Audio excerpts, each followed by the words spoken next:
Hey, it's Marco, and in this video I'm going to show you how to block Facebook app on iPhone. So what you want to do is open up settings, but before we begin, please subscribe to the channel, it helps me out a lot.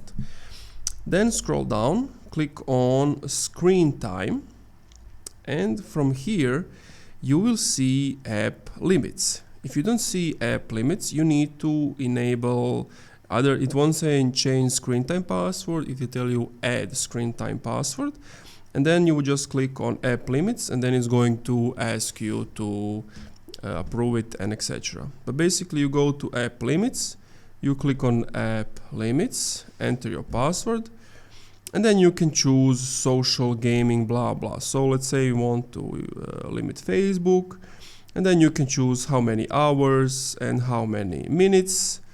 From there you can also do block at the end of time limit, and then you basically click add, and now the app is blocked.